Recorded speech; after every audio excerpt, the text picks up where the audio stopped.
o texto que eu falei que ia ler para vocês, da obra A Reforma, a Reconstrução do Templo de Deus, onde eu retrocedi um pouco para entender o contexto da reforma e eu falei também um pouco acerca das cruzadas. Veja só, na página 41 nos diz: nessa marcha acelerada de secularização da igreja e de fragmentação política, acrescenta-se também o avanço do poder islâmico em território europeu, tendo já as terras santas em seu domínio já há muito tempo. E em resposta a essa situação, veremos uma outra face do poder político da Igreja.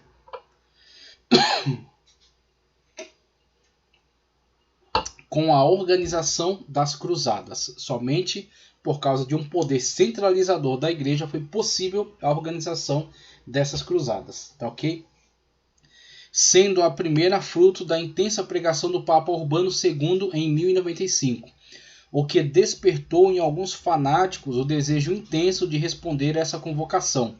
Assim, antes que tropas pudessem se organizar para a empreitada, um homem conhecido como Pedro o Eremita e um cavaleiro conhecido como Walter Sintostão conduziram um aglutinado de miseráveis que foram fazendo saques pelo caminho até Constantinopla, sendo rapidamente embarcados pelo imperador em navios que os desembarcaram em Nicéia, onde fizeram ataques desordenados aos turcos, que facilmente os mataram.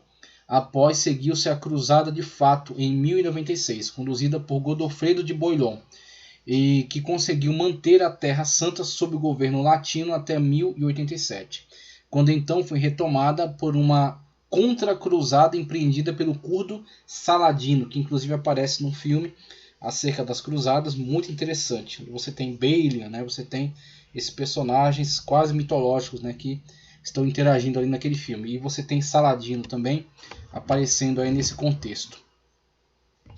Saladino, então sultão do Egito. Foi nessa época que foram fundadas as associações cavalheirescas dos hospitalários, dos cavaleiros teutônicos e dos templários. As cruzadas. Você tem um mapa aí, né, com os trajetos, as épocas, tá ok? E o texto segue. Seguida a essa, houve a cruzada organizada pelo Papa Inocêncio III, o Papa mais poderoso, né? Com o maior poder na Europa, né? Maior poder aí na cristandade. O qual viu seu projeto ser totalmente pervertido por uma manipulação dos venezianos, que alugaram as tropas reunidas para empreender guerra à cidade de Zara, okay? Que estava na costa do Adriático, ao lado oposto aí das costas da Itália, né? Do lado oposto estava Zara, que estava sob influência, né, de Bizâncio e que era interesse para Veneza. Então, enquanto Veneza está na foz aí do mar Adriático, e Veneza tinha dificuldades devido à cidade de Zara, que era uma importante influência bizantina na região. E aí você tem as tropas organizadas e os venezianos, que eram quem faziam a travessia, porque tinham domínio dos mares, tinham os navios. Eles então alugaram essas tropas, eles acharam interessante, né, acharam vantajoso, alugaram-nas para atacar Constantinopla, atacar, né, os bizantinos. Para empreender guerra à cidade de Zara, uma vizinha rica no mar Adriático, que ameaçava seu comércio, e para invadir também o Império Bizantino. Então, solapar o poder bizantino, a influência bizantina na região, né? Promovendo saque e destruição, e mantendo Bizâncio sob o poder latino durante alguns anos. Assim tornou-se essa cruzada uma cruzada de cristãos contra cristãos. Aí perdeu-se totalmente, né, o objetivo, né, a função da cruzada, que era combater os infiéis muçulmanos, né? Agora estão combatendo entre cristãos. Caso possam chamar-se cristãos, né? Pessoas envolvidas em tais empresas.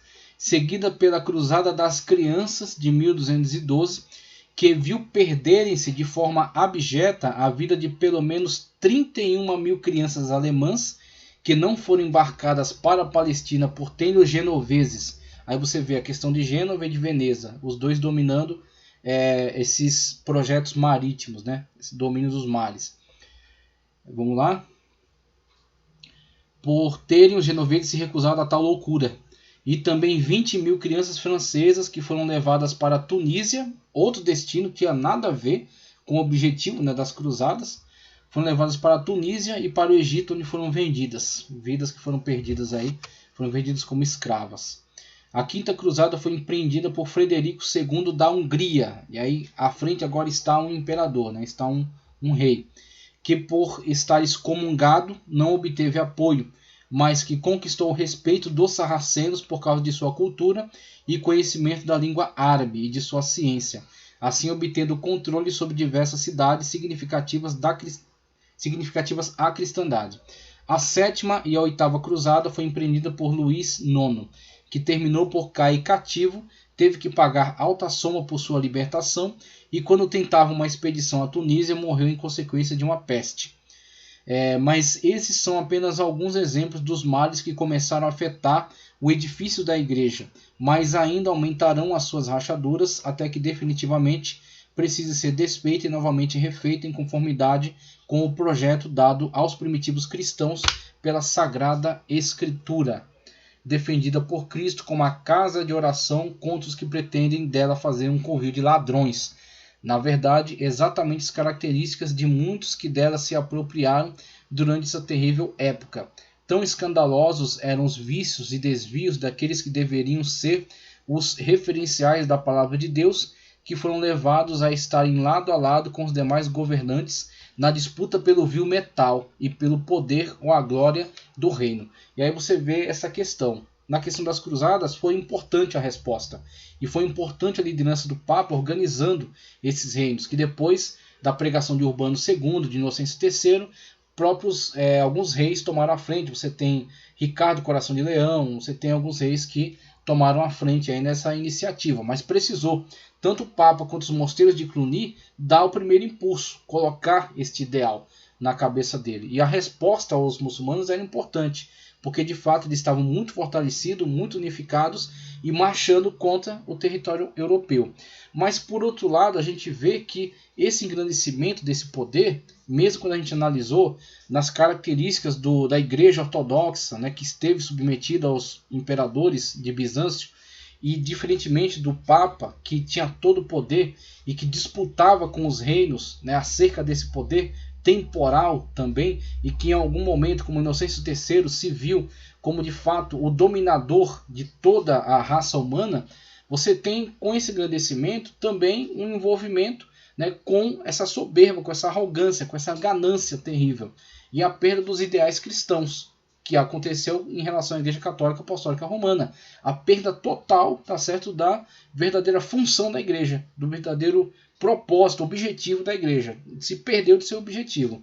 Tanto que foi necessária a reforma e a divisão para que os verdadeiros cristãos pudessem buscar conforme a palavra de Deus e não submetidos a essa autoridade humana. E na questão da Igreja Ortodoxa, talvez não tenha sido tão prejudicial assim manter a sua limitação, apesar que, infelizmente, eles também tenderam para algumas linhas que os levou a um afastamento em relação à verdade da Sagrada Escritura, tá ok? Mas a gente tem que fazer análise aí sobre essas questões e perceber também esses males, né, decorrente aí desse engrandecimento, desse poder terrível que acumularam. O vil metal pelo poder ou a glória do reino, como disse o diabo ao nosso Senhor enquanto tentava no monte, quando ofereceu ao Senhor os reinos de sua glória, né? E muitos são aqueles que abraçam essa proposta. Ao que o Senhor Jesus repreendeu com sua autoridade inquestionável, todavia não foi a mesma atitude, o que podemos ver nos clérigos da igreja dessa época. Tal ganância trouxe consequências destruidoras, como por exemplo o chamado cativeiro babilônico do papado, que era uma disputa de fato entre os papas e os reis. Então, devido a essas disputas acirradas, em determinado momento os reis de fato se rebelaram totalmente contra este administrador, contra este rei que estava em disputa com eles, entraram em campo de batalha e venceram. E quando venceram, trataram como trataria qualquer inimigo, qualquer adversário. Não respeitaram qualquer tipo de honra eclesiástica, uma vez que ele estava disputando no campo das armas. Então você tem essa questão, né? Onde o mundo pôde observar a sanha com que os homens tentavam manipular o poder eclesiástico em proveito próprio. E assim vemos o episódio em que o Papa Bonifácio VIII, depois de uma intensa disputa política com o rei Felipe da França, foi aprisionado por este em Anagni, na Itália, onde passava um tempo fugindo do verão em Roma.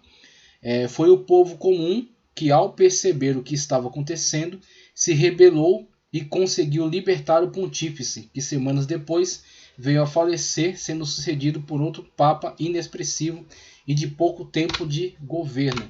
Inexpressivo, deixa eu ver aqui, e de pouco tempo de governo. Mas Filipe não estava satisfeito e em 1305 os cardeais franceses passaram a eleger seus próprios papas, que governavam de Avignon, às margens do Ródano, no sul da França. Por isso, nessa época, ficou Urbano em Roma e Clemente em Avignon simultaneamente, até que em 1409 os cardeais de ambos os lados, insatisfeitos com essa divisão, tentaram resolver a questão elegendo Alexandre V, decisão que não foi acatada por nenhum dos papas, que julgaram ilegal, e o concílio realizado em Pisa, na Itália. Assim, a igreja viu 3 papas simultaneamente requererem a autoridade sobre o trono de Pedro, suposto trono de Pedro. Situação esta que ainda irá piorar em 1417, quando o imperador do Sacro Império Romano Germânico, aí você vê a interferência do poder secular na igreja, a questão do Sacro Império Romano Germânico e seus representantes estarem tentando sempre interferir na eleição dos papas. A gente viu isso com Leão IX, Gregório VII, foi de fato uma interferência desses reis na Cúria Papal de Roma, ok?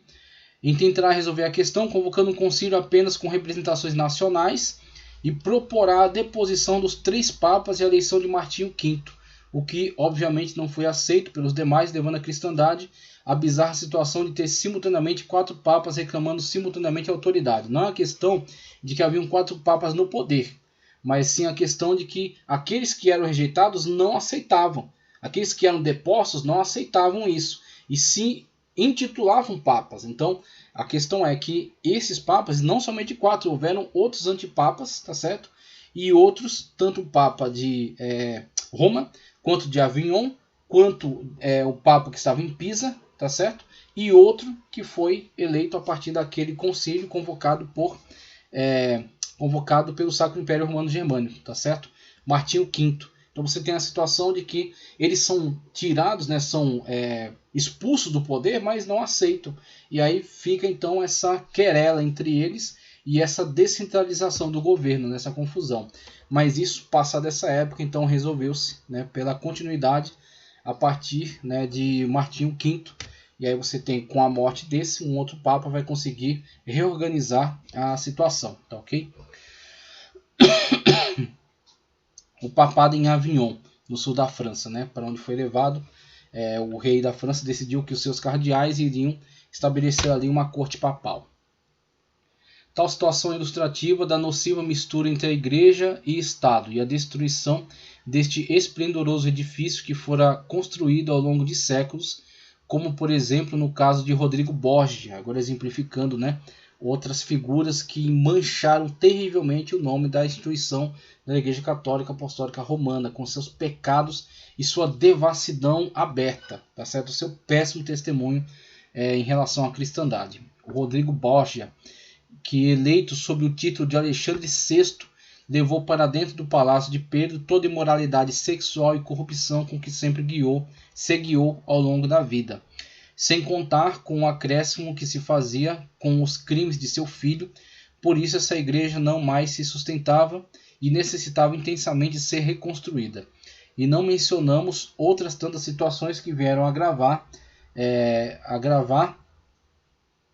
essas rachaduras, falando metaforicamente, as imorais práticas que vieram a manchar o nome da igreja e manter o povo em cadeias atrozes de ignorância em relação à verdade das Sagradas Escrituras. Na igreja de Todos os Santos, em Wittenberg, mostrava-se um pedaço da Arca de Noé, só para você ter uma noção de como a coisa era conduzida na época, como as crendices eram alimentadas, difundidas e aproveitavam-se abundantemente disso, da ignorância do povo. Então, se na gestão central, nas suas lideranças, você tem essa destruição moral, o que você dirá da hierarquia que se segue logo abaixo deles, que estão subordinada a essas lideranças? Você tem esse tipo de tratamento. Na igreja de Todos os Santos, em Wittenberg, mostrava-se um pedaço da Arca de Noé, um pouco de ferrugem do forno em que foram lançados os 3 mancebos, conforme Daniel 3:23, um pedaço de madeira do presépio de Jesus Cristo, os cabelos da barba do grande Cristóvão,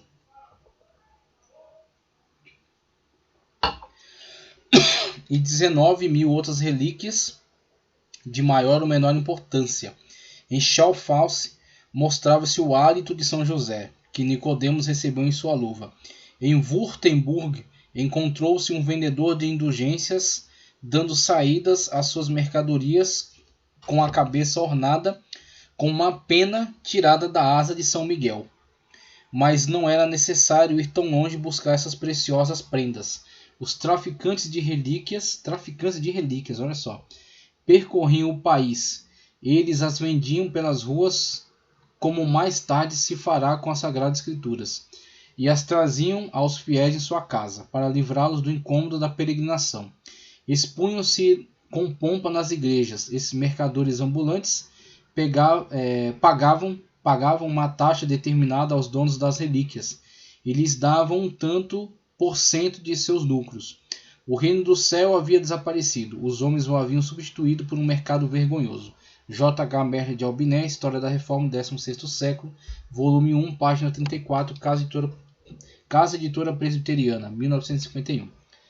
Tantos séculos de corrupção da Igreja, lutas pelo poder, desprezo pela população e distorção da Sagrada Escritura só poderiam produzir tais danos à sociedade.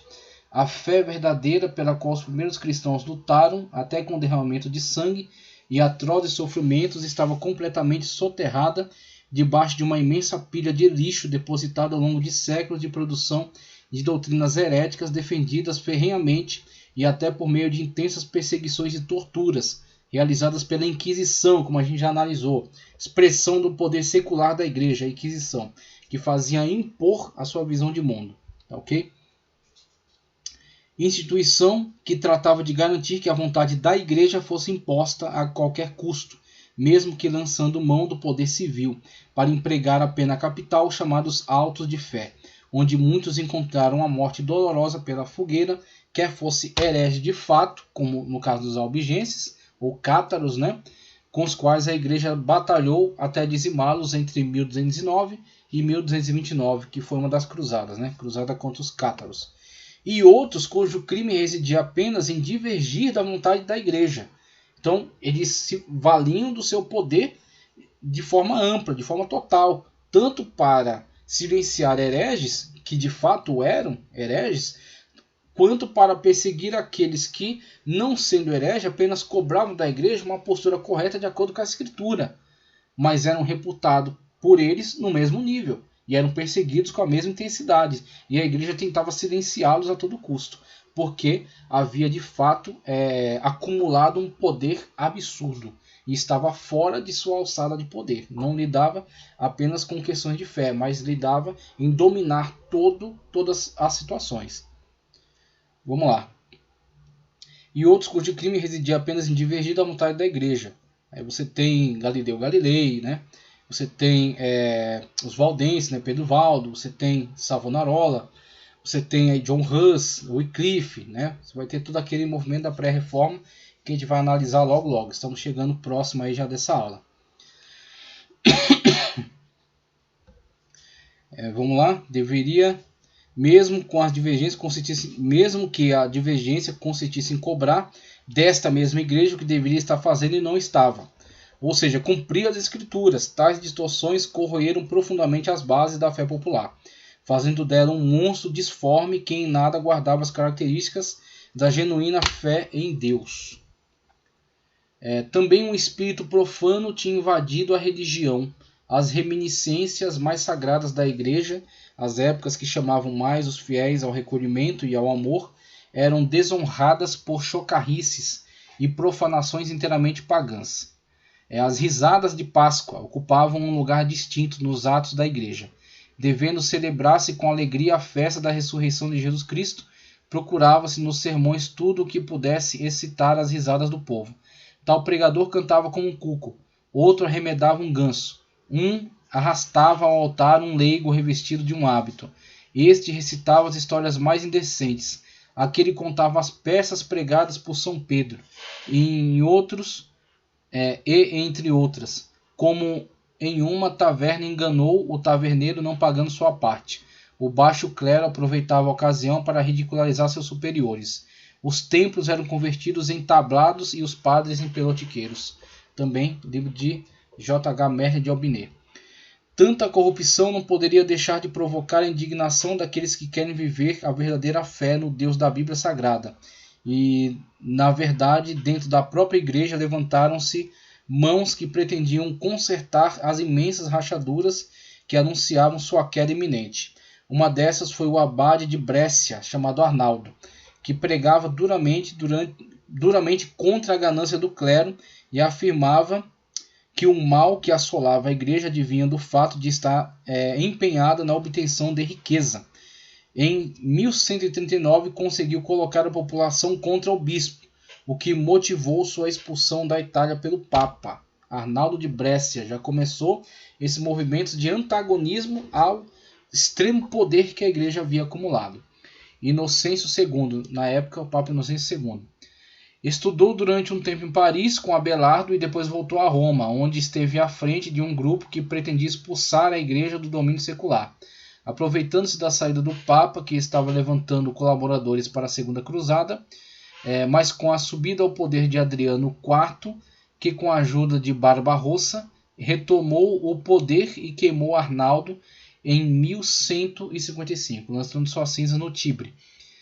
Mas essa será apenas uma das revoltas que a igreja terá que enfrentar antes de definitivamente ter que se conformar ante os novos tempos inaugurado por uma igreja que a qualquer custo quer derrubar a construção que representa a associação perniciosa entre o sagrado e profano, como denunciado por Dante Alighieri no poema que eu li, tá certo? Acerca do período mais tenebroso do papado, né, em que ele de fato, com muita coragem, descreve cenários em que inclui o Papa queimando no inferno devido à sua ganância, à sua opulência, e reclama dos benefícios que Constantino proporcionou a esses líderes, corrompendo-os.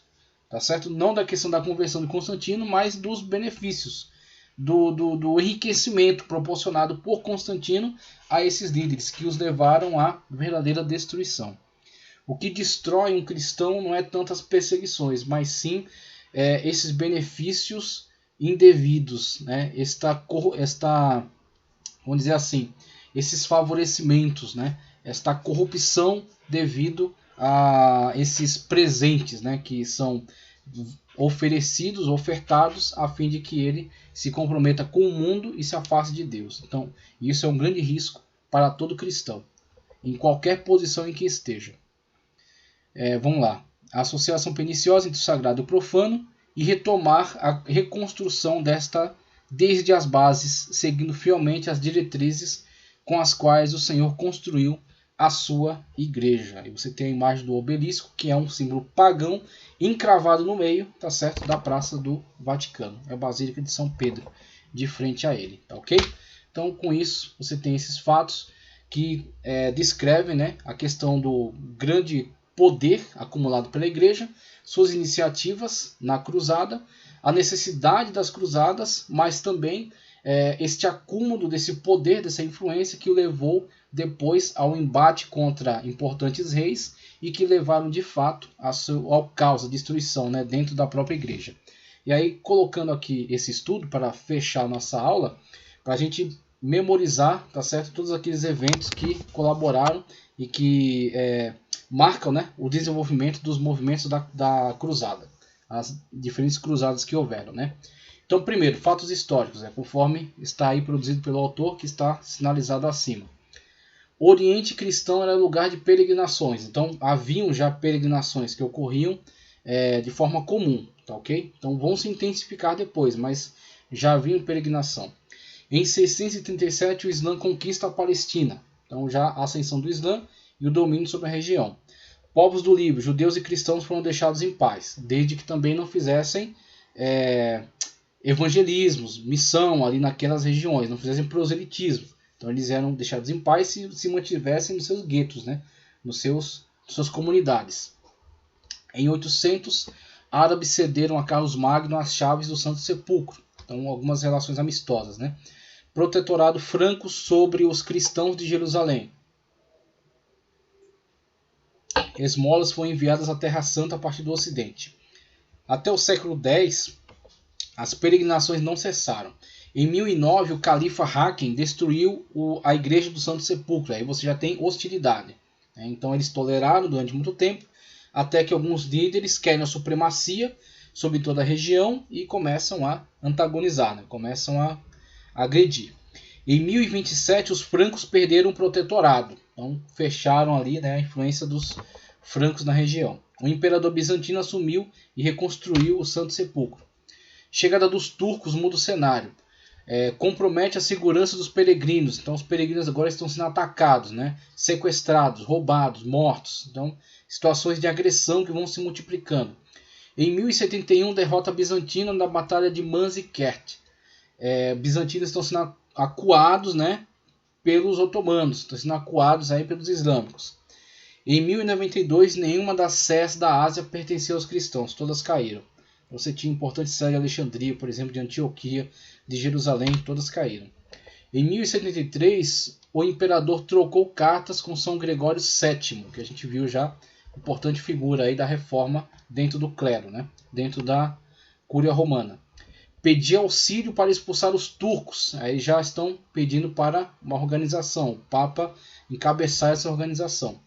O Papa desejava enviar exércitos. O projeto não foi concretizado devido às querelas das investiduras. Aí entra o problema entre a hierarquia da igreja, tá certo? Em disputa com o poder secular dentro dos reinos, tá ok? Em relação a quem vai mandar nos bispos. O bispo vai obedecer ao imperador ou vai obedecer à igreja? Em 1095, Urbano II retomou os planos de São Gregório VII, solicitado pelo imperador Alexios. Concílio de Clermont, 1095, Urbano II pregou aos assistentes, exortando-os a resgatar o Santo Sepulcro, sob as aclamações de Deus o quer, né? Muitos fizeram os votos. Aí criou a consciência nacional, criou a consciência, né, cristã, consciência cristã da necessidade do resgate da Terra Santa. Iniciam essas expedições desorganizadas e indisciplinadas. A cruzada lá de Walter sem Tostão, né, e Pedro Eremita. Uma horda matou e pilhou judeus de cidades alemãs. Pedro Eremita liderou tropa que foi massacrada pelos turcos. A cruzada iniciou-se em 1096. A cruzada organizada, né, em 1096, liderada por nobres. Em Constantinopla fizeram-se vassalos do imperador. Deviam restaurar as terras para o imperador. E aí entra a questão de que Bizâncio ainda tem muita força na região e ele se aproveitou daquela situação. Então os cruzados foram, mas quem conhece, quem domina de fato a região ali é o Império Bizantino. Então eles colocaram-se como que vassalos, uma relação de vassalagem com o imperador bizantino e restauraram ali as terras para ele, mantendo então essa influência cristã na região, mesmo que fosse o cristianismo ortodoxo, né, da ortodoxia grega, né, do Oriente. Tomada de Antioquia em 1098, tomada de Jerusalém em 1099, estabelecidos estados latinos do Oriente. 1144, queda da cidade de Edessa. Eugênio III convoca a Segunda Cruzada. São Bernardo convence Luís VII da França e Conrado, Sacro Império, em 1146. Então somente um Papa, né, para reunir essas duas forças antagônicas, né, o Sacro Império Romano-Germânico e os francos, numa iniciativa só. Derrota em Damasco em 1148. 1169, Saladino assume o poder do Egito. Saladino torna-se soberano de Damasco em 1174. Saladino derrota os cruzados em 1187. Reino de Jerusalém eliminado. Papas Gregório VIII, Clemente III promoveram a Terceira Cruzada, que parte em 1189. Cruzada dos Reis, Felipe II e Ricardo Coração de Leão e Frederico Barbarrocha. Conquista de São João do Acre em 1191. Ricardo faz acordo com Saladino para não maltratar os cristãos, 1192. Então Saladino cede, né? Mesmo que eles não conseguem derrotar totalmente seu inimigo, mas conseguem se impor, de modo que Saladino cede um acordo, né, de não agressão. Quarta Cruzada, convocada pelo Papa Inocêncio III. 1202. Instigado pelos venezianos, cruzados tomam Zara e a questão foi desviada. O Papa quer voltar a coisa contra os muçulmanos, só que os venezianos, que são os atravessadores, que detêm o controle dos mares, os navios, o conhecimento marítimo, tratam de desviar, pagam, né, os cruzados, as tropas ali organizadas, para que atendam aos seus interesses primeiro. Primeiro vão destruir Zara, que é a minha opositora aqui no mar, que é controlada pelos bizantinos, aí depois a gente segue aí para, né, os interesses aí do Papa, né, em relação ao Oriente. Aproveitando a disputa sucessória no Império e após alianças com Alexios IV, um dos pretendentes, os cruzados tomaram Constantinopla em 1204. Então havia instabilidade dentro do Império Bizantino e eles se aproveitaram disso, uma vez que eles estavam organizados em tropas, invadiram e tomaram. Fundação do Império Latino do Oriente. Agora os latinos de fato que estão controlando ali aquela região. Em 1212 ocorre a Cruzada das Crianças, né? A absurda Cruzada das Crianças aí. Quarto Concílio Lateranense, 1215. Inocêncio III promove a Quinta Cruzada, que parte em 1217. Conquista de Damieta em 1218. Perdida em 1221. Sexta Cruzada ocorre em 1229, dirigida pelo imperador Frederico II. Mediante tratado com o sultão do Egito, restituiu a cidade de Jerusalém, Belém, Nazaré, Tiro, Sidom para os cristãos. Então, o interesse é essas cidades que são do interesse cristão, tá certo? Que estão relacionadas, tá certo? Com a cultura, a religião cristã, ficam então sob a influência dos cristãos que exercerão peregrinação, né? Que farão peregrinações para elas. Então, o interesse deles era esse. A mesquita de Omar em Jerusalém ficou nas mãos dos muçulmanos, então eles detêm o poder sobre aquele importante marco histórico do islamismo incrustado em Jerusalém, que não é bem uma mesquita, tá certo? É o Domo da Rocha, né? O Domo de Al-Aqsa. Então foi incrustado ali como um monumento histórico para eles, tá certo? Um lugar de relevância histórica. Disse que a pedra que levou Maomé para o céu está naquele local.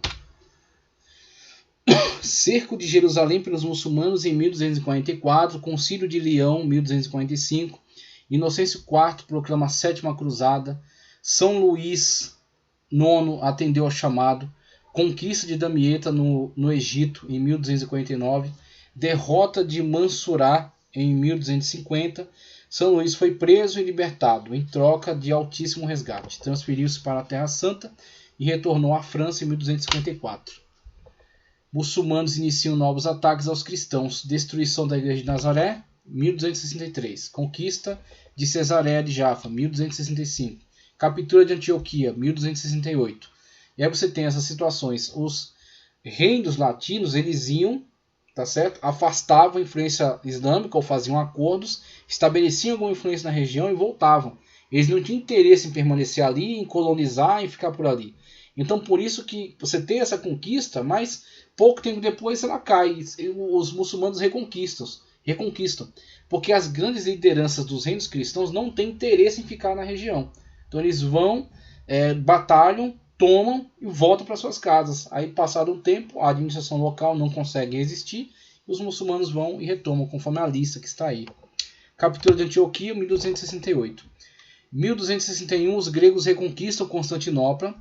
O entusiasmo pelas cruzadas arrefeceu. A oitava e última cruzada, 1267. São Luís e seus três filhos fazem os votos. 1270. Desembarcam em Tunis, na África do Norte. Após 2 meses, São Luís morre vitimado por uma praga. Seguiram-se ainda outras expedições. Okay? Mapa das cruzadas. Aí os trajetos realizados. Tunis, né, para a qual o chamado aí São Luís e seus filhos se dirigiram. As cidades, né, aí no Oriente Médio, que é o de interesse, tá certo, dos reinos latinos, do cristianismo ocidental e também de Bizâncio, Antioquia, Nazaré, Tiro, Jaffa, Acre, Jerusalém, a principal, e Belém. Tá ok? Então locais para onde sempre se fizeram peregrinações. Você tem acima Nicéia, importante cidade aí para o Império Bizantino, principalmente Constantinopla, a sua capital, tá ok? Aí no mapa você também vê Veneza e Gênova, que eram as duas grandes nações marítimas, Então os cruzados dependiam delas para fazer as travessias. Você tem Marselha, o importante porto de onde saíam, e Veneza também, tá ok? Lyon, importante cidade dos francos, Londres, tá ok? E Lisboa, tá certo? Um ponto também aí para aquele que vinha de Londres, tinha que fazer toda essa traçar, né, toda essa rota marítima, e um importante ponto de reabastecimento era Lisboa, tá ok? Então com isso encerramos essa aula que está ligada ao período de engrandecimento do papado latino, tá certo? Do Papa, poder do Papa na Europa, da Igreja, e aí com essa expressão vimos a divisão, o cisma entre a Igreja Católica Romana e a Igreja Ortodoxa Grega, tá ok? Então cisma de 1054, e também analisamos acerca do movimento das Cruzadas, que foi uma resposta às agressões, tá certo? Da expansão islâmica, e o poder do Papa em organizar estes reinos para colocá-los engajados no mesmo propósito, que é a libertação da Terra Santa. Então acredito que era fundamental, numa história do cristianismo, abordarmos tanto o cisma católico ortodoxo quanto o movimento das cruzadas. Passado isso aqui, a gente dá sequência falando acerca do grande cisma, que agora é o cativeiro babilônico do papado, né? O cativeiro do papado, quando ele se enfraquece devido à disputa com o rei da França, tá ok? Então essa abordagem ficará para a próxima aula.